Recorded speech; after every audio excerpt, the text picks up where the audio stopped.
Hallelujah, hallelujah. അത്യുന്നതനായ മഹാദൈവത്തിന്റെ വലിയ നാമം വാഴ്ത്തപ്പെടുവാൻ ഇടയാകട്ടെ. അല്പസമയത്തെ ചിന്തയ്ക്ക് വേണ്ടി കൊലോസ്യർക്കെഴുതിയ ലേഖനം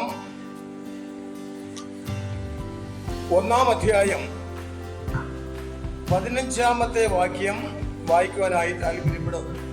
അവൻ അദൃശ്യനായ ദൈവത്തിന്റെ പ്രതിമയും സർവ്വ സൃഷ്ടിക്കും ആദിജാതനുമാകും. സ്വർഗത്തിലുള്ളതും ഭൂമിയിലുള്ളതും ദൃശ്യമായതും അദൃശ്യമായതും, സിംഹാസനങ്ങളാകട്ടെ, നക്ഷത്രങ്ങളാകട്ടെ, വാഴ്ചകളാകട്ടെ, അധികാരങ്ങളാകട്ടെ, സകലവും അവൻ മുഖാന്തരം സൃഷ്ടിക്കപ്പെട്ടു. അവൻ മുഖാന്തരവും അവനായിട്ടും സകലവും സൃഷ്ടിക്കപ്പെട്ടിരിക്കുന്നു. പരിശുദ്ധനായ ദൈവമേ, അവിടെ നൽകിയ നിത്യവചനത്തിനായി സ്തോത്രം ചെയ്യുന്നു. അനുഗ്രഹിച്ച് ആശീർവദിച്ച് നൽകണം. ഞങ്ങൾക്ക് നിത്യതയിൽ എത്തിച്ചേരുവാൻ ഇത് കാരണമാക്കി തീർക്കണം. യേശു ക്രിസ്തുവിൻ നാമത്തിൽ തന്നെ ആമേൻ. എല്ലാവരും കരങ്ങൾ ഉയർത്തി സ്തോത്രം ചെയ്തേ. ഹല്ലേലൂയ. എന്റെ ഹൃദയത്തിൽ ദൈവം പ്രേരണ നൽകിയ ഒരു വാക്യമാണ് ഇവിടെ വായിച്ചത്. ഇന്നത്തെ ആരാധനയുടെ തുടക്കം മുതൽ മനോഹരമായ ഗാനങ്ങൾ പാടുമ്പോഴും അതിനിടയിൽ ധാരാളം ചെറിയ മെസ്സേജുകൾ ഇവിടെ വിളിച്ചു പറഞ്ഞുകൊണ്ടിരുന്നു. അവസാനത്തെ പ്രാർത്ഥനയുടെ ഇടയിലും ഒക്കെ ധാരാളം മെസ്സേജുകൾ നമ്മൾ കേട്ടുകൊണ്ടിരുന്നു. അപ്പോൾ ഞാൻ തന്നെ വിചാരിച്ചു, ഇത് എല്ലാം മെസ്സേജ് ആണല്ലോ എന്ന് ഞാൻ ചിന്തിച്ചുകൊണ്ടിരുന്നു. നമുക്ക് ആവശ്യമായുള്ള ദൂതുകൾ ധാരാളമായി കേൾക്കുവാൻ കഴിയും. വളരെ ശക്തന്മാരായ ദൈവദാസന്മാരിൽ കൂടെ നിരന്തരമായി ധാരാളം ദൈവത്തിന്റെ വചനം കേൾക്കുവാനും അനുഗ്രഹിക്കപ്പെടുവാനും ഇടയായിട്ടുണ്ട്. അതിന് ഒരു സംശയമില്ല. ഞാൻ ഒരു കാര്യം പറഞ്ഞുകൊള്ളട്ടെ. 70 ഏറെയായാൽ 80 എന്ന് പറയുന്ന ഒരു ആയുസിന്റെ കാലഘട്ടത്തെ കുറിച്ച് ബൈബിൾ പറയുന്നുണ്ട്. അത് നമുക്ക് എല്ലാവർക്കും ബാധകമാണ്. 70 80 അല്ലെങ്കിൽ 100 വരെ കടന്നു പോകുന്നുവെങ്കിൽ അത് ശവക്കുഴി കൊണ്ട് അവസാനിക്കുന്ന ഭൗമികതയ്ക്ക് ഏറ്റവും പ്രാധാന്യം കൊടുത്തുകൊണ്ടാണ് എല്ലാ ശുശ്രൂഷകളിലും ജനം ആകർഷകരാകുന്നത്. സ്തോത്രം. തിന്നുക, കുടിക്കുക, സന്തോഷിക്കുക, ആനന്ദിക്കുക, അതൊക്കെ നമുക്ക് എല്ലാവർക്കും വേണ്ടതാണ്. എന്ത് തിന്നും, എന്ത് കുടിക്കും, എന്തൊടുക്കും എന്നുള്ള പ്രാഥമിക കാര്യങ്ങൾക്ക് വേണ്ടി വ്യാകുല ചിത്തരാകരുതെന്ന് കർത്താവ് പ്രത്യേകമായി പഠിപ്പിച്ചിട്ടുണ്ട്. അത് പ്രാർത്ഥിച്ചാലും ഇല്ലായെങ്കിലും ദൈവത്തിന്റെ ഡയറക്റ്റ് സിദ്ധികളായി നമുക്ക് കർത്താവ് നൽകിക്കൊണ്ടേയിരിക്കും. രോഗശാന്തിയും അത്ഭുതങ്ങളും അടയാളങ്ങളും കർത്താവായ യേശു ക്രിസ്തു തന്റെ ഐഹിക ജീവിതകാലത്ത് ചെയ്തുവെങ്കിൽ, അത് ശിഷ്യന്മാരിൽ കൂടെ ശക്തമായി ചെയ്തുവെങ്കിൽ, ഇന്നും ലോകരാജ്യങ്ങളിൽ വീണ്ടെടുക്കപ്പെട്ട ദൈവമക്കളുടെ ഇടയിൽ അത് നടന്നുകൊണ്ടേയിരിക്കുന്നു. അത്ഭുതങ്ങളും അടയാളങ്ങളും രോഗശാന്തി ഒന്നും അവസാനിച്ചിട്ടില്ല. ഇന്നലെ ഒരു മീറ്റിംഗിൽ ഒരു പ്രാർത്ഥന വിഷയം ഉണ്ടായിരുന്നു. 3 വയസ്സായ ഒരു പെൺകുഞ്ഞിന് തലയോട്ട് ഇളക്കിയുള്ള ഒരു ഫൈബ്രോയിഡ് എടുത്തു കളയേണ്ട ഒരു ഓപ്പറേഷൻ. അപ്പോൾ ഈ വിവിധങ്ങളായിട്ടുള്ള രോഗങ്ങളും ബാധകളും വിവിധങ്ങളായ ദീനങ്ങളും, ബൈബിൾ ഭാഷയാണ്, ക്യാൻസർ പോലെയുള്ള മരണകരമായി എത്തിച്ചേരാവുന്ന മാരകമായ രോഗങ്ങൾ ജനിച്ചു കഴിഞ്ഞാൽ ആ കുഞ്ഞിനും വൃദ്ധനും അത് ബാധകമാണെന്നുള്ളതാണ് നമ്മൾ പഠിപ്പിക്കുന്നത്. ഇതിനിടയിൽ ആരോഗ്യമുള്ള ഒരു ശരീരവും ദീർഘായുസ്സും നമുക്ക് ലഭിക്കുന്നുവെങ്കിൽ ദൈവത്തിന് വലിയ ഒരു ദാനം മാത്രമാണ് കൃപയാണ്. കർത്താവ് സഹായിക്കുമാറാകട്ടെ. സ്വർഗത്തിലെ ദൈവം ചില ദീർഘവർഷങ്ങളായി എന്നെ ഉത്തേജിപ്പിച്ചുകൊണ്ടിരിക്കുന്നതായ വിഷയങ്ങൾ നിത്യമായി ബന്ധപ്പെട്ട, സ്വർഗീയമായി ബന്ധപ്പെട്ട വിഷയങ്ങളാണ്. ഇപ്പോൾ വായിച്ച വാക്യവും അതുമായി ബന്ധപ്പെട്ട് തന്നെയാണ്. കർത്താവായ യേശു ക്രിസ്തു അദൃശ്യനായ ദൈവത്തിന്റെ പ്രതിമയും സർവസൃഷ്ടിക്കും ആദ്യജാതനുമാകുന്നു. അടുത്തതായി, സ്വർഗത്തിലുള്ളതും ഭൂമിയിലുള്ളതും ദൃശ്യമായതും അദൃശ്യമായതും, സിംഹാസനങ്ങളാകട്ടെ, കർത്തൃത്വങ്ങളാകട്ടെ, വാഴ്ചകളാകട്ടെ, അധികാരങ്ങളാകട്ടെ, സകലവും എന്ന് പറയാ. ആ വാക്യത്തിനകത്ത് പ്രപഞ്ച സൃഷ്ടിപ്പ് മുതൽ നിത്യനായ മഹാദൈവത്തിന്റെ ആ പുരാതനത്വം മുതൽ ഭാവി നാളുകൾ എന്ത് സംഭവിക്കും എന്നുള്ളതും, ഭാവി എന്ന് പറയുന്ന യുഗപരമായിട്ടുള്ള പല പദ്ധതികൾക്ക് ശേഷം, ഡിസ്പെൻസേഷന് ശേഷം വെളിപ്പെടുവാനുള്ള ഭാവി നിദ്രയെ കുറിച്ചുള്ള മർമ്മങ്ങളെല്ലാം ഇതിനകത്ത് കിടപ്പുണ്ട്. സ്തോത്രം. അവിടെ ഒന്ന് നോക്കൂ. സർവസൃഷ്ടിക്കും ആദ്യജാതൻ എന്ന് പറഞ്ഞിരിക്കുന്നത് സൃഷ്ടിപ്പിൽ തന്നെ സൃഷ്ടികർത്താവായി ദൈവത്തോട് സമനായിരുന്ന കർത്താവായ യേശു. അതാണ് നമ്മുടെ രക്ഷകൻ. ഒത്തിരി കാര്യങ്ങൾ അവിടെ നമുക്ക് ചിന്തിക്കുവാനായിട്ടുണ്ട്. സർവസൃഷ്ടിക്കും ആദ്യജാതനമാകുന്നു. അടുത്ത് സ്വർഗത്തിലുള്ളതും ഭൂമിയിലുള്ളതും രണ്ട് വലിയ പ്രാധാന്യമായ വാക്കുകളാണ്. സ്വർഗത്തിലുള്ളതും ഭൂമിയിലുള്ളതും.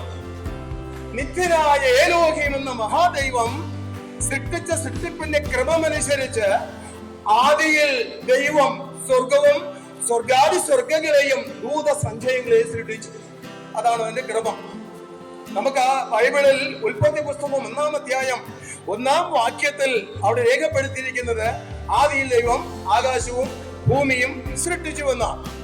പിന്നെ ഭൂമി പാരിശൂന്യമായി തീർന്നു എന്നിങ്ങനെ തുടരുന്നു. ഇംഗ്ലീഷ് ബൈബിൾ അല്പം കൂടെ വ്യത്യാസമുണ്ട്.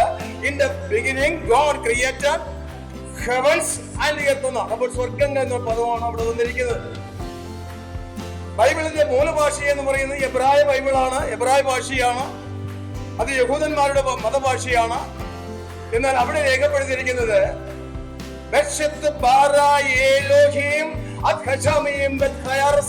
എന്ന് പറഞ്ഞാൽ ആരംഭങ്ങളുടെ ആരംഭമായി ഏലോഹീം എന്ന ദൈവം സ്വർഗങ്ങളെയും ഭൂമിയെ സൃഷ്ടിച്ചുവെന്നാണ് തുടങ്ങുന്നത്. യഹൂദ റബ്ബിമാരുടെ വ്യാഖ്യാനം കൂടെ ഉൾപ്പെടുത്തിക്കൊണ്ട് അതിന്റെ അടിക്കുറിപ്പ് ഇപ്രകാരം എബ്രായ ബൈബിളിൽ തന്നെയും അവരുടെ വ്യാഖ്യാന ഗ്രന്ഥങ്ങൾ കൊടുത്തിട്ടുണ്ട്. ആദിയിൽ ഏലോഹീം സ്വർഗങ്ങളെയും സ്വർഗത്തിലെ ശക്തന്മാരായ മാലഹമാരെ സൃഷ്ടിച്ചു. മാലഹമാരെന്ന് പറയുമ്പോൾ നമുക്കറിയാവുന്ന രണ്ട് പേരേ ഉള്ളൂ. ഒന്ന് ഗബ്രിയേൽ, മറ്റൊന്ന് മീഖായേൽ. പിന്നെ വെളിപ്പെട്ടിട്ടുള്ള ഒരു പേര് മലയാളം ബൈബിളിലായെങ്കിലും ഇംഗ്ലീഷ് ബൈബിളിലും പല ഭാഷാ ബൈബിളിലും കാണുവാൻ കഴിയുന്നു. ലൂസിഫർ, പ്രകാശം പരത്തുന്ന മോർണിംഗ് സ്റ്റാർ എന്നുള്ള നിലയിലാണ് പറഞ്ഞിരിക്കുന്നത് ലൂസിഫർ. അതിന്റെ അർത്ഥവ്യാഖ്യാനങ്ങളും മറ്റു ഒരുപാട് കാര്യങ്ങളും ഉള്ളതാണ്. എന്നാൽ ശ്രേഷ്ഠന്മാരായ ശക്തന്മാരായ ദൂതന്മാരെ കുറിച്ച് നമുക്ക് കൂടുതലായി വിവരമില്ല. അവിടെ പേരറിയില്ല. ചെറിയ ശുശ്രൂഷകൾ ഇതിനകത്ത് രേഖപ്പെടുത്തിയിട്ടുണ്ട്. രക്ഷ പ്രാപിക്കുവാനുള്ള നമ്മുടെ സേവകാത്മാക്കളായ സാധാരണ ദൂത സമൂഹങ്ങളെ കുറിച്ചും പറഞ്ഞിട്ടുണ്ട്. ഇപ്പോൾ ഇൻട്രൊഡക്ഷനായി പറയാൻ തുടങ്ങുമ്പോൾ തന്നെ സ്വർഗം, സ്വർഗാദി സ്വർഗം, അതിന്റെ മഹത്വത്തെ കുറിച്ചാണ് എന്റെ വായിൽ നിന്നും വിഷയങ്ങൾ വന്നുകൊണ്ടിരിക്കുന്നത്. ദൈവം അങ്ങനെയാണ് അനുവദിക്കുന്നതെങ്കിൽ എനിക്കത് പറയാതിരിക്കാൻ ഒക്കെയില്ല. സ്തോത്രം. സ്വർഗത്തിലുള്ളതും ഭൂമിയിലുള്ളതും എന്ന് പറഞ്ഞിരിക്കുന്നതിനകത്ത് പ്രപഞ്ചത്തിലെ സകലതം എന്ന് പറയുമ്പോൾ ആകാശമണ്ഡലത്തിലെ ജ്യോതിർഗോളങ്ങളെയും സൗരയൂഥങ്ങളെയും മിൽക്കിവേയെയും അതിനപ്പുറം നമുക്ക് പറയുവാനുള്ള അദൃശ്യമായ മണ്ഡലമാണ് സ്വർഗം, സ്വർഗാദി സ്വർഗം എന്ന് പറയുന്നത്. അവ എല്ലാം അതിനകത്ത് ഉൾപ്പെടുത്തിയിട്ടുണ്ട്. പക്ഷെ പാപം നമുക്കൊന്നും അത് അറിയില്ല. രണ്ടാമത്തെ ഘടകമായി അവിടെ പറഞ്ഞിട്ടുള്ളത് ഭൂമിയിലുള്ളതും എന്ന് പറഞ്ഞാൽ നമ്മൾ ഭൗമികരാണെന്ന്. സ്തോത്രം. അത് അർത്ഥവ്യാഖ്യാനത്തിന് കുഴപ്പമാണോ? വ്യാഖ്യാന പിശകാണോ? നമ്മൾ ഭൗമികരാണ്. ഈ മൺമയമായ ഈ മണ്ണിൽ നിന്നും ഫ്ലെക്സിബിളായി സൃഷ്ടിക്കപ്പെട്ട മൺമയമായ ബലഹീനമായ ദ്രവത്വമുള്ള ഈ ശരീരത്തിലിരിക്കുന്ന നമ്മൾ എത്ര ദീർഘായുസ്സായി ഭൂമിയിൽ ജീവിച്ചാലും ഭൗമികരാണ്. ഭൗമികരായ നമ്മെക്കുറിച്ച് പറയുവാനുള്ളത് ലോകരാജ്യങ്ങളെ കുറിച്ചും ലോകരാജ്യങ്ങളെ യാത്രയെ കുറിച്ചും വിസയും പിന്നെ പ്ലെയിൻ യാത്രയും ഇവിടെ ഉണ്ടാകുന്ന ഭൗമികമായ നന്മകളും ഇവിടെ വസ്തുവകൾ വാങ്ങുന്നതും ഇവിടെ കെട്ടിടങ്ങൾ പണിയുന്നതും മൾട്ടിപർപ്പസ് ആയിട്ട് എന്തെല്ലാം കാര്യങ്ങൾ ഭൗമികമായി നേടുവാൻ കഴിയുമോ അതെല്ലാം ഉൾപ്പെടുന്നതാണ് ഭൂമിയിലെ കാര്യം എന്ന് പറയുന്നത്. ഭൂവാസികൾക്ക് ഭൂമിയിലെ കാര്യങ്ങൾ അറിയുവാനും കേൾക്കുവാനും വളരെ ഇഷ്ടമാണ്. അത് ഗ്രഹിക്കുവാൻ കഴിയും. സ്തോത്രം. യോഹന്നാന്റെ സുവിശേഷം 3-ാം അധ്യായം അതിന് 12-ാം വാക്യം ഇത് വായിക്കാമോ? എനിക്ക് തോന്നുന്നു സ്ക്രീനിൽ അത് എഴുതി കാണിക്കുമായിരിക്കും. എനിക്ക് ഇവിടുന്ന് കാണുവാൻ കഴിയുന്നില്ല. യോഹന്നാൻ 3:12. ഭൂമിയിലുള്ളത് നിങ്ങളോട് പറഞ്ഞിട്ട് നിങ്ങൾ വിശ്വസിക്കുന്നില്ലെങ്കിൽ സ്വർഗത്തിലുള്ളത് നിങ്ങളോട് പറഞ്ഞാൽ എങ്ങനെ വിശ്വസിക്കും? നമ്മുടെ വാഴ്ത്തപ്പെട്ടവനായ കർത്താവ് യേശു താൻ തിരഞ്ഞെടുത്ത 12 അപ്പോസ്തലന്മാരോടും തന്റെ അടുക്കൽ വന്ന് ബഹുപരിഷാരം എന്ന് പറഞ്ഞാൽ നമ്മുടെ ഭാഷയിൽ ലക്ഷോപലക്ഷം എന്ന പദം ഉപയോഗിക്കാം, കുഴപ്പമില്ല. ആ ബഹുപുരുഷാരം ജനത്തോടും കർത്താവ് തിരുവായി ഒഴിഞ്ഞ് അവരോടും സ്വർഗീയ മർമ്മങ്ങൾ പറയുവാൻ ആഗ്രഹിച്ചു. സ്വർഗത്തിൽ നിന്നും മനുഷ്യ രൂപമെടുത്ത് ഭൂമിയിലെ സകല മാനവരാശിയുടെയും രക്ഷകനായി വെളിപ്പെട്ട ദൈവം മനുഷ്യനായി വെളിപ്പെട്ട കർത്താവാണ് നമ്മുടെ കർത്താവായ യേശു ക്രിസ്തു. അപ്പൊ സ്വർഗത്തിലുള്ളത് പറയുവാൻ എവിടെ നിന്ന് വന്നുവോ അവിടേക്ക് കൊണ്ടുപോകുവാൻ റിക്രൂട്ട്മെന്റ് ചെയ്യാനാണ് ഇവിടെ നമ്മുടെ ഇടയിൽ കർത്താവ് വന്നത്. അങ്ങനെയാകുന്നുവെങ്കിൽ സ്വർഗത്തെയും അതിന്റെ മഹത്വത്തെ കുറിച്ച് പറയുവാൻ എനിക്ക് ആവേശമാണ്. ഓ ഹെവൻലി ഫാദർ എന്ന് വിളിച്ചുകൊണ്ടാണ് പലപ്പോഴും സംസാരിക്കുവാൻ തുടങ്ങിയത്. പിതാവേ, പൂർവകാലത്ത് എനിക്ക് നിന്റെ അടുക്കലുണ്ടായിരുന്ന മഹത്വത്തിൽ ഇവരെയും മഹത്വപ്പെടുത്തേണ്ടതിന് ഞാൻ ഇവിടെ വന്നിരിക്കുന്നു. അതുകൊണ്ട് അവിടത്തെ മഹത്വം ഇവിടെ ഉള്ളിലേക്ക് കയറുവാൻ വെളിപ്പാട് കൊടുക്കണമെന്ന് പ്രാർത്ഥിച്ചു. തന്റെ 3.5 ശുശ്രൂഷയുടെ അവസാനം അഥവാ 33.5 തിരുവയസ്സ് എന്ന് പറയുന്ന ആ അവസാന പോയിന്റ് വരുമ്പോ കർത്താവ് ദൈവസന്നയിൽ പിതാവിനോട് പ്രാർത്ഥിക്കുന്നു, പിതാവേ, നീ എനിക്ക് ചെയ്യുവാൻ തന്ന പ്രവൃത്തി ചെയ്ത് തികച്ചിരിക്കുന്നു. എനിക്ക് നിന്റെ അടുക്കൽ ഉണ്ടായിരുന്ന മഹത്വത്തിൽ എന്നെ മഹത്വപ്പെടുത്തണം എന്ന് പറഞ്ഞുകൊണ്ട് യോഹന്നാന്റെ സുവിശേഷം 17 മുഴുവനും ഒരു പൗരോഹിത്യ മധ്യസ്ഥ പ്രാർത്ഥനയായിട്ട് അതിവിടെ വിവരിച്ചിട്ടുണ്ട്. നമുക്ക് കൂടുതൽ അറിയാമെന്ന് തന്നെ കരുതുന്നു. അവിടെ പിതാവേ, നീയും ഞാനും ഒന്നായിരിക്കുന്ന പോലെ ഇവരും നമ്മളിൽ ഒന്നാകേണ്ടതിന് ഭാവിയിലെ ഒരു സ്വർഗീയ കുടുംബത്തെ കുറിച്ചുള്ള ഒരു ദർശനമാണ് വെളിപ്പെടുത്തുന്നത്. കർത്താവിനെ ഉള്ളിൽ തിങ്ങി നിൽക്കുന്ന ഏറ്റവും നിത്യമായ ദൂതന്റെ കലവറ എന്ന് പറയുന്നത് ഇവരെ സ്വർഗീയന്മാരാക്കി തീർക്കണം. പ്രിയമുള്ളവരെ, കാലാകാലങ്ങളിൽ മാനസാന്തരപ്പെട്ട് രക്ഷിക്കപ്പെട്ട് സ്നാനമേറ്റ് ദൈവ വ്യവസ്ഥ പ്രകാരം വചനപ്രകാരം ഒരുങ്ങി നിൽക്കുന്ന നമ്മൾ സ്വർഗീയ പൗരന്മാരാണ്. എന്നാൽ പൗരത്വ ദേശത്തിലേക്ക് പ്രവേശിച്ചിട്ടില്ല. കർത്തൃകാഹളം ധ്വനിക്കുക എന്നുള്ള അർത്ഥവിശാലം നിങ്ങൾക്ക് എല്ലാവർക്കും അറിയാം.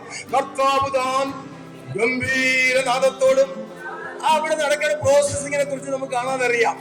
അത് സംഭവിച്ച് കഴിയുമ്പോൾ മണ്ണിന്റെ പുത്രന്മാരായ നമ്മെ, ബലഹീനന്മാരായ നമ്മെ, ദൈവത്വമുള്ള നമ്മെ, നാനാവിധമായ പരിശോധനയിൽ കൂടെ കടന്നു പോകുന്ന നമ്മെ, കട്ടവും ദുഃഖവും വേദനയും നിലവിളിയും കൊണ്ട് ജീവിക്കുന്ന നമ്മെ സ്വർഗീയ പൗരന്മാരായി ഇന്നങ്ങളുടെ പരദേശത്തിലേക്ക് എടുത്തുകൊള്ളപ്പെടുകയാണ്.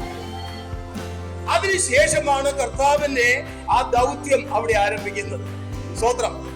അപ്പോൾ ഇവിടെ യോഹന്നാന്റെ സുവിശേഷം 3:12 വാക്യമല്ലേ വായിച്ചത്? ശ്രദ്ധിക്കാം, ഭൂമിയിലുള്ളത് നിങ്ങളോട് പറഞ്ഞിട്ട് നിങ്ങൾക്ക് ഗ്രഹിക്കുവാൻ കഴിയുന്നില്ല എങ്കിൽ, ശ്രദ്ധിക്കാം, ഭൂമിയിലുള്ളത് നിങ്ങളോട് പറഞ്ഞിട്ട് നിങ്ങൾക്ക് ഗ്രഹിക്കുവാൻ കഴിയുന്നില്ല എങ്കിൽ സ്വർഗത്തിലുള്ളത് നിങ്ങളോട് പറഞ്ഞാൽ എങ്ങനെ ഗ്രഹിക്കും? ആരോട് പറയുന്നത്? കർത്താവിൽ നിന്ന് നേരിട്ട് ആ ശബ്ദം കേൾക്കുമ്പോൾ അവർക്ക് ഗ്രഹിക്കുവാൻ കഴിയണം. ഇൻഡയറക്റ്റ് സ്പീച്ചിങ് അല്ല, ഡയറക്റ്റ് ആയിട്ട് അതിന്റെ മർമ്മപ്രധാനമായ വിഷയങ്ങൾ കൃപയോട് കൂടിയതും ഉപ്പിനാൽ രുചി വരുത്തിയതുമായ ആ മനോഹരമായ വാക്കുകൾ കേൾക്കുമ്പോൾ ഈ വ്യക്ത വചനം എന്തിന് എന്ന് പറഞ്ഞ് പിന്മാറാൻ തുടങ്ങി, പിന്മാറി പോകുവാൻ തുടങ്ങി. യേശുവിന്റെ തിരഞ്ഞെടുക്കപ്പെട്ട ശിഷ്യന്മാർ മാത്രം അവിടെ നിന്നു. കർത്താവ് പറയുന്നു, അവരെല്ലാം പോയില്ലേ, നിങ്ങൾക്കും പോകാൻ മനസ്സുണ്ടെങ്കിൽ പോകാമെന്ന് പറഞ്ഞപ്പോൾ ശിഷ്യഗണങ്ങളിൽ നിന്നും ശബ്ദമുണ്ടാകുന്നു, കർത്താവേ, ഞങ്ങൾ ആരുടെ അടുക്കൽ പോകും? നിത്യജീവന്റെ വചനം നിന്റെ പക്കലാണ്. അതാണ് വെളിപ്പാട്. ഇവിടെ പ്രാർത്ഥനയിൽ കൂടെ ഉരുവിട്ടപ്പോഴും ഇന്നറൻസിൽ കൂടെ ഉരുവിട്ടപ്പോഴും ഒരു വാചകം ഓർപ്പിച്ചു. ദൈവത്തിന്റെ വചനം ജീവനും ചൈതന്യമുള്ളതാണ്, ഇരുവായത്തുള്ള വാളാണ്. ഇരുവായത്തുള്ള വാളും കർത്താവിന്റെ വചനം ജീവനും ചൈതന്യമുള്ളതും ഇരുവായത്തിലുള്ള ഏത് വാളിനേക്കാളും മൂർച്ചയേറിയതും പ്രാണനെയും ആത്മാവിനെയും സന്ധിമച്ചകളെയും തുളച്ചു ചെല്ലുന്നതുമാകുന്നു. അതിനകത്ത് തന്നെ അർത്ഥവ്യാഖ്യാനങ്ങൾ ഇവിടെ പല സന്ദർഭത്തിൽ ഇവിടുന്ന് പുറത്തേക്ക് വന്ന് ഞാൻ കേട്ടു. ഒന്ന്, ജീവനും ചൈതന്യമുള്ളതാണ്. അത് നമ്മുടെ ആത്മമണ്ഡലത്തെ ഉത്തേജിപ്പിച്ച് നമ്മളെ ക്ലിയർ ആക്കും, നിശ്ചയിക്കാണ്ട് ക്ലിയർ ആക്കും. അതിന് അവസാനം പറയുമ്പോൾ സന്ധി മജ്ജകളെ വേർപിടിവിക്കും വരെ തുളച്ചു ചെല്ലുന്നതുമാകുന്നു. അത് ഇവിടെ ഇരിക്കുന്നവരെ ആയാലും വിദേശ രാജ്യങ്ങൾ എവിടെയായിരിക്കുന്നവരെ ആയാലും ജീവന്റെ വചനം, അതിവേഗം ഓടുന്ന വചനം ഇവിടെ പ്രഖ്യാപിക്കുന്നു. വചനം വ്യക്തിജീവിതങ്ങളുടെ ശരീരം മുഴുവനും സ്കാൻ ചെയ്ത് മാരകമായ രോഗങ്ങളെ സ്കാൻ ചെയ്ത് പുറത്തു കൊണ്ടുവന്ന് ഇന്നത്തെ സ്കാനിങ് മെഷീനുകൾ റിപ്പോർട്ട് നൽകുന്നത് പോലെ അവിടെ വചനത്താൽ സ്കാനിങ് നടക്കുന്നു, വചനത്താൽ റേഡിയേഷൻ നടക്കുന്നു. ഉടൻ തന്നെ അത്ഭുത രോഗസാധ്യത.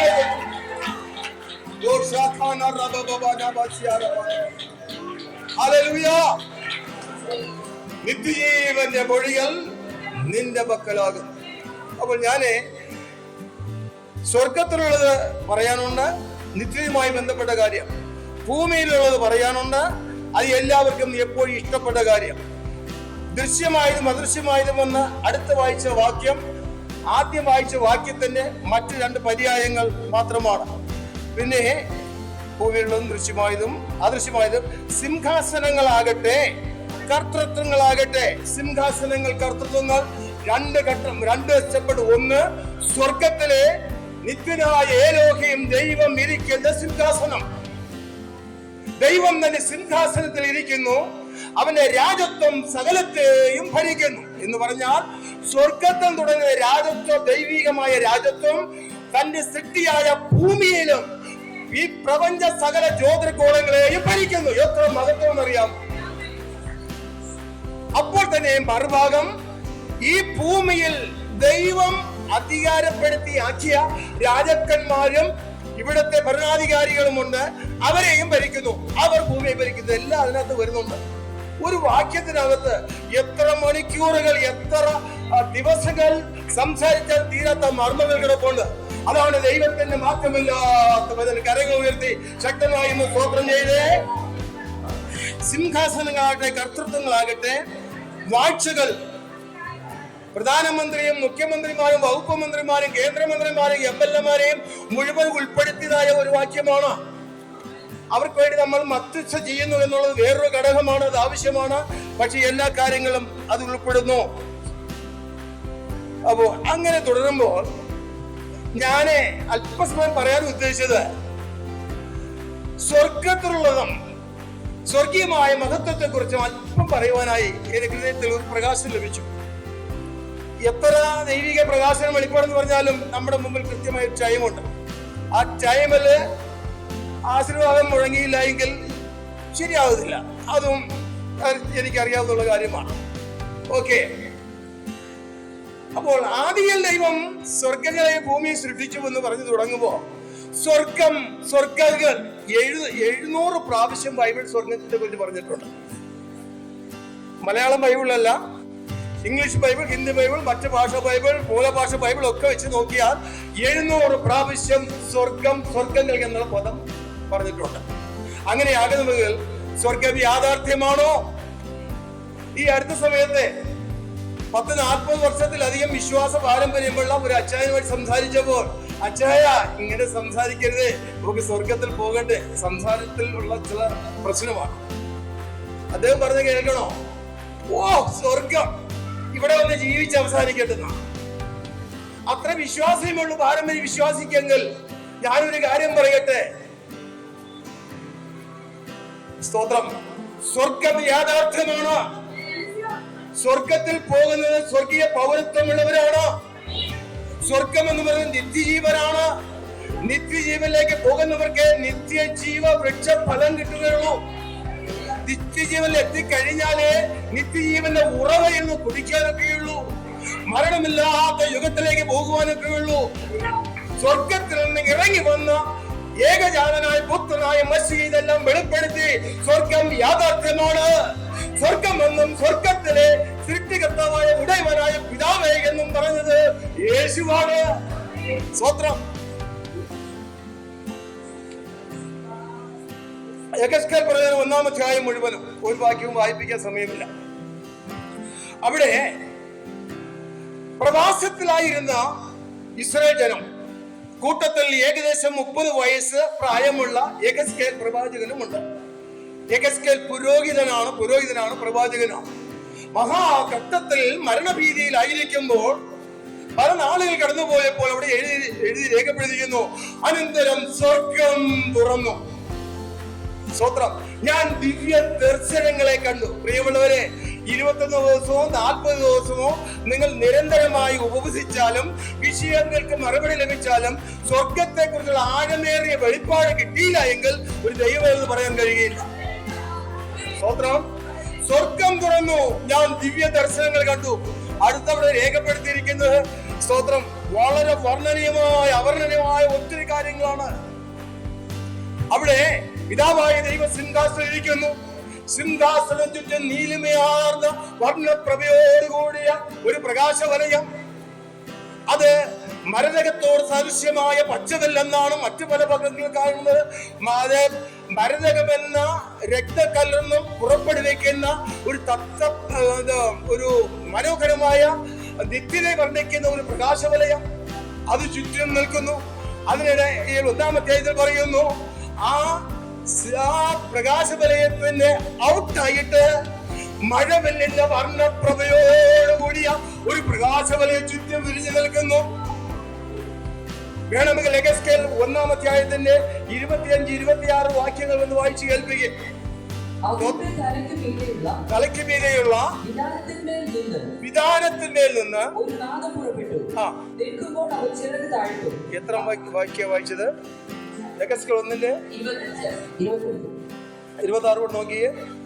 അവയുടെ തലയ്ക്ക് മീതെയുള്ള വിധാനത്തിനും മീതെ നീലക്കല്ലിലെ കാഴ്ച പോലെ സിംഹാസനത്തിന്റെ രൂപത്തിന്മേൽ ഗ്രഹിക്കണമെങ്കിൽ ദീർഘമായ ലളിതമായ വാക്കുകൾ കൂടെ വ്യാഖ്യാനിക്കേണ്ട ആവശ്യമാണ്. നമ്മളെല്ലാം ഇന്ന് വിശ്വാസ സ്വർഗീയന്മാരാണ്. സ്വർഗീയ പിതാവിനോട് പ്രാർത്ഥിക്കുന്നവരാണ്.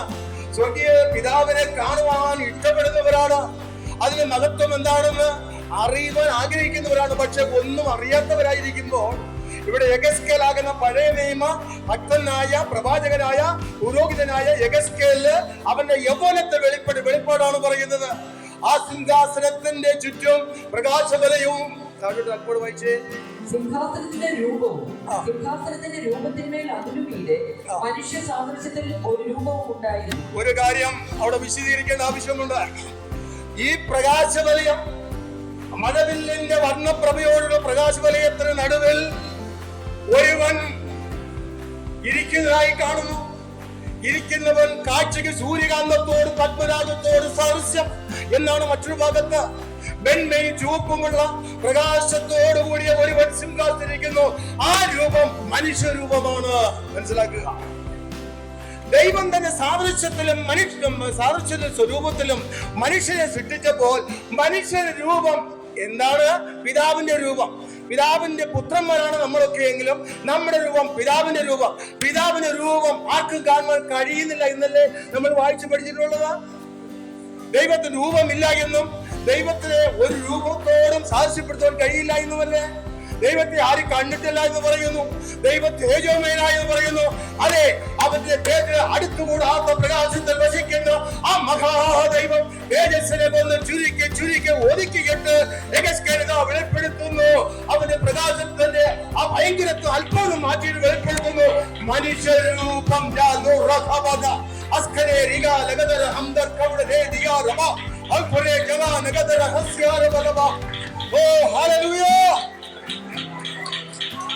ഭൂമിയിലെ ഒരു സൃഷ്ടിജാലങ്ങളുടെയും നാൽക്കാലികളുടെയും രൂപത്തോട് സാദൃശ്യമല്ല.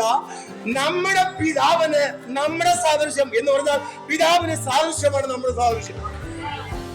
മോശ പറയുന്നു, പിതാവേ, നിന്റെ രൂപം എനിക്കൊന്ന് കാണിച്ചു തരണം, നിന്റെ തേജസ് എനിക്കൊന്ന് കാണിച്ചു തരണം, എന്നാൽ മതി.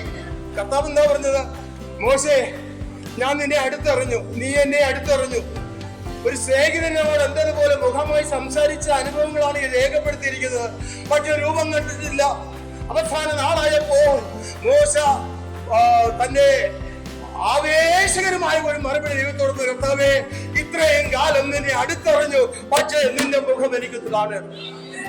മോശേ, എന്റെ മുഖം കാണുവാൻ കഴിയുകയില്ല.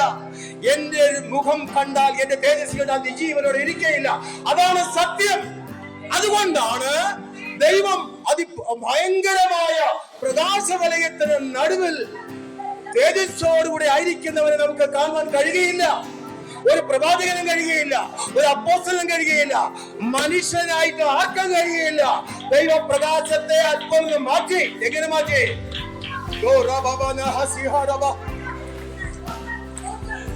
ഒരു പാറയുടെ പിളപ്പിലേക്ക് വിള്ളലിലോട്ട് മോശയോട് കയറാൻ പറഞ്ഞു. കേറി ദൈവത്തിന്റെ സാന്നിധ്യമാകുന്ന തേജസ് കടന്നുപോയി. അപ്പോൾ മോശ പാറയുടെ വിള്ളലിൽ കൂടെ ദൈവിക തേജസ് കണ്ടാൽ അവിടെ തന്നെ അവസാനിക്കും. അതുകൊണ്ട് മേഘമാകുന്ന കൈപ്പത്തി കൊണ്ട് മറച്ചു. കൂറിൽ എന്നുള്ള വാക്കുകൂടെ അതിനകത്ത് മൂലപാഠി വരുന്നുണ്ട്. കൂറിലാകുന്ന മേഘം കൊണ്ട് മറച്ചപ്പോൾ പ്രകാശം അങ്ങോട്ട് കടന്നുപോയില്ല. ദൈവ സാന്നിധ്യം കടന്നുപോയപ്പോൾ പിൻഭാഗം പ്രകാശത്തിന് ഒരു കിരണം ആ വിള്ളലിടയിൽ കൂടെ ടോർച്ച് വെച്ച് കാണിക്കുന്ന പോലെ ഒരു പ്രകാശകിരണം മോശയ്ക്ക് കാണിച്ചു കൊടുത്തു. അപ്പോൾ എന്താ സംഭവിച്ചത്? മോശ അകത്തൊന്ന് പുറത്തേക്ക് വന്നു. മോശയുടെ ആ മുഖം തേജസ്സിനാൽ റിഫ്ലക്ട് ചെയ്യുന്ന മോശയ്ക്ക് അറിഞ്ഞുകൂടായിരുന്നു. ജനം വിളിച്ചു പറയുന്നു, മോശേ, നിന്റെ മുഖം കാണുവാൻ ഞങ്ങൾക്ക് കഴിയുകയില്ല. നിന്റെ മുഖം ദൈവികമായ റേഡിയേഷനാൽ നിന്നിൽ തിളങ്ങുകയാണ്. ഹല്ലേലൂയ.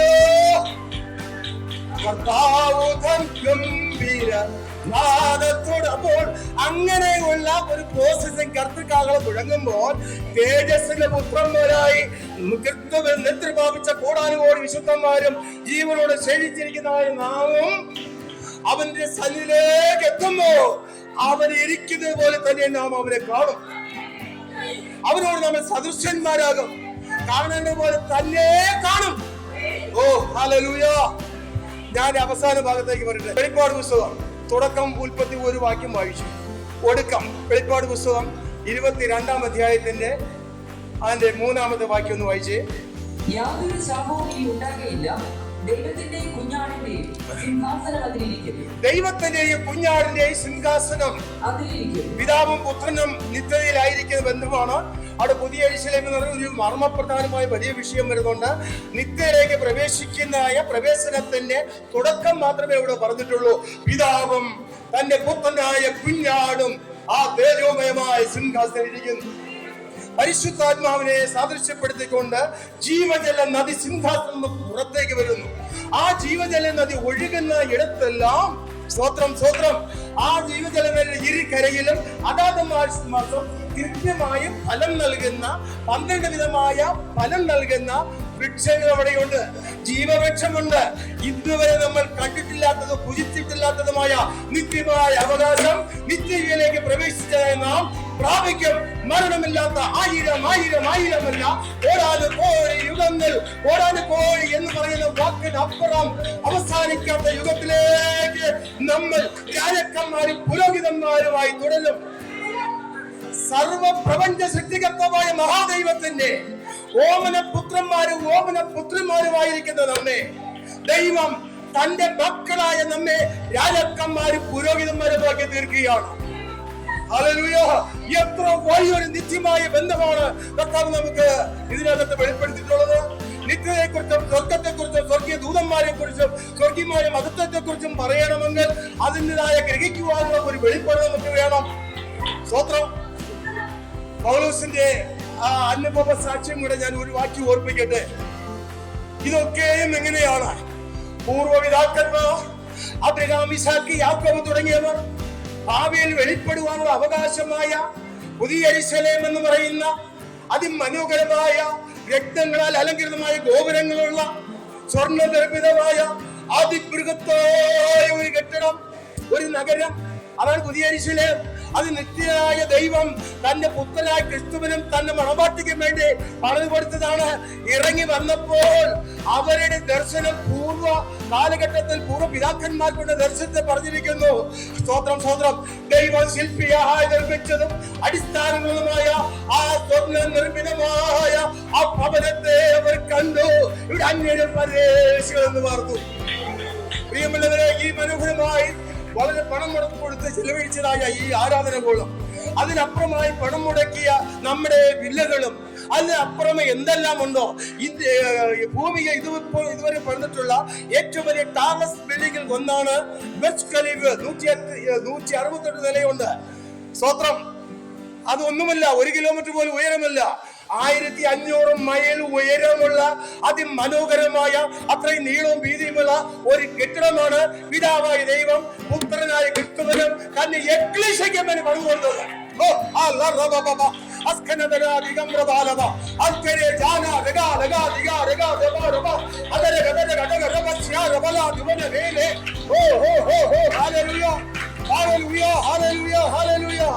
പ്രിയമുള്ളവരെ, ഇവിടെ 1 സെന്റ് ഭൂമി ഇല്ലാത്തവനും 1 കൊച്ചു കൊടുലില്ലാത്തവനും ആത്മികമായി ഈ ദർശനത്തിൽ പിന്മാറരുത്.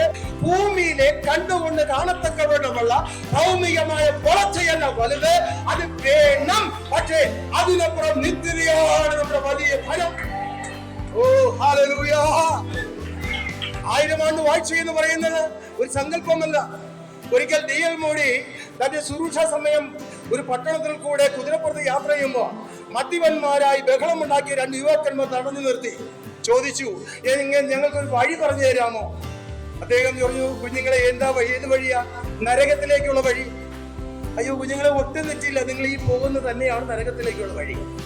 അല്പം കഴിഞ്ഞപ്പോൾ അദ്ദേഹം പോയ സ്ഥലത്തിൽ നിന്ന് കാര്യം കഴിഞ്ഞ് തിരിച്ചു അരമണിക്കൂറിനകത്ത് വന്നപ്പോൾ കണ്ട കാഴ്ച വലിയൊരു ജനസമൂഹം ആ പട്ടണത്തിന്റെ ആ ടൗണിന്റെ ഭാഗത്തുകൊണ്ട് രക്തത്തിൽ കുളിച്ച് 2 യുവാക്കന്മാരും കത്തിക്കുത്തി ഏറ്റ് രക്തത്തിൽ കുളിച്ച് കിടക്കുകയാണ്.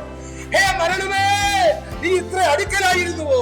ഹേ നരകമേ, നീ ഇത്ര അടുക്കലായിരുന്നുവോ എന്ന് അദ്ദേഹം കുതിരപ്പുറത്ത് നിന്ന് താഴെ ഇറങ്ങി നിലവിളിച്ചു. ഞാൻ പറയട്ടെ, നരകം യാഥാർത്ഥ്യമാണ്, സ്വർഗം യാഥാർത്ഥ്യമാണ്. രണ്ടിനും എത്ര പറഞ്ഞാൽ തീരത്തില്ല എന്നുള്ളത് ഞാൻ ഹൃദയ മനസാക്ഷിയിൽ കൂടെ പറയുന്നു. സ്വർഗം എന്ന് 10 പ്രാവശ്യം ആവർത്തിച്ചുകൊണ്ട് സ്വർഗത്തെ കുറിച്ചുള്ള അറിവ് നമുക്ക് ഉണ്ടാകുന്നില്ല. ദൂതന്മാരെ കുറിച്ച് അറിവുണ്ടാകില്ല. നരകത്തെ കുറിച്ച് അപ്രകാരം തന്നെ തീയും ഗന്ധവും എത്തുന്ന നിത്യമായ നരകം യാഥാർത്ഥ്യമാണ്. പിശാചിന് അവർ ദൂതന്മാർക്ക് ഒരുക്കിയിരിക്കുന്ന നരകം അതെവിടെയാണ് പോകുന്നത്? പിശാചിന്റെ തന്ത്രങ്ങളിൽ കുടുങ്ങി വിശ്വാസിയുടെ ഇടയിൽ തന്നെ പാപത്താൽ രഹസ്യ പാപങ്ങൾ ചെയ്തും ദൈവത്തെ ഭയമില്ലാതെ ജീവിക്കുന്ന വ്യക്തിയുടെ പേര് ജീവവസ്തുത്തിൽ മാറ്റപ്പെട്ടവനായി ഈ നിത്യമായ നരകത്തിലെ പോകുള്ളൂ എന്നുള്ള യാഥാർത്ഥ്യം കൂടെ മനസ്സിലാക്കണം. ഒരു കാര്യം ഞാൻ പറഞ്ഞ് ഇവിടെ അവസാനിക്കട്ടെ. സ്വർഗം യാഥാർത്ഥ്യമാണ്. സ്വർഗത്തിൽ പ്രവേശിക്കുന്നതിന് മുന്നോടിയായിട്ടുള്ള ഒരു 1000 ആണ്ട് വാഴ്ചയുണ്ട്. യേശു രാജാതിരാജാവും കർത്താതികർത്താവായി ഭൂമിയിൽ ഭരണം നടത്തുമ്പോൾ നാം രാജാക്കന്മാരും പുരോഹിതന്മാരുമായി ഭൂരാജ്യങ്ങളെ ഭരിക്കും. ഹല്ലേലൂയ. ആകാശത്തിന് കീഴിലുള്ള എല്ലാ രാജ്യങ്ങളുടെ മഹത്വത്തിന് മേലും അത്യുന്നതനായ ദൈവത്തിന്റെ ദാസന്മാരായ നമ്മൾ ഭരണം നടത്തും. അതാണ് ദൈവരാജ്യം. ഇവയെ കുറിച്ച് ആഴമേറിയ ബോധമുണ്ടെങ്കിൽ എങ്ങനെയും കർത്താവേ, എനിക്ക് അവിടെ എത്തിയാൽ മതി എന്നുള്ള ഒരു ആവേശം ഉണ്ടാകും. ഒരു നിമിഷം എല്ലാവർക്കും എഴുന്നേറ്റ് നിൽക്കാമോ? സമയപരിധി മൂലം എന്റെ വാക്കുകൾ ഇവിടെ കൺക്ലൂഡ് ചെയ്യുന്നു. ദൈവം നിങ്ങൾ ഏവരെയും ആശീർവദിക്കാമാകട്ടെ. സ്തോത്രം. നമ്മളിവിടെ പ്രാർത്ഥിച്ചു, അനേക വിഷയങ്ങൾക്ക് വേണ്ടി പ്രാർത്ഥിച്ചു, രോഗികൾക്ക് വേണ്ടി പ്രാർത്ഥിച്ചു, ഭൗമിക വിഷയം ഓർത്ത് പ്രാർത്ഥിച്ചു. മരണം വരെയും അത് പ്രാർത്ഥിച്ചുകൊണ്ടേയിരിക്കും. രോഗം ഉണ്ടായിക്കൊണ്ടേയിരിക്കും, രോഗശാന്തിയും ഉണ്ടാകും, അത്ഭുത വിടുതലുണ്ടാകും, ധനവും ഉണ്ടാകും. ഇതൊന്നുമല്ല, അതിനപ്പുറമുള്ള നിത്യതയായിരിക്കട്ടെ നമ്മുടെ ദർശനം. നമുക്ക് ലക്ഷ്യമതാണ്, ആശയം അതാണ്. പാട്ട് എല്ലാവർക്കും അറിയാമല്ലോ. നിമിഷം അത് ചേർന്ന് പാടി ആരാധിച്ച് ദൈവത്തെ മുഖത്തുപെടുത്തി നമുക്ക് കടന്നു പോരായി തീരട്ടെ. In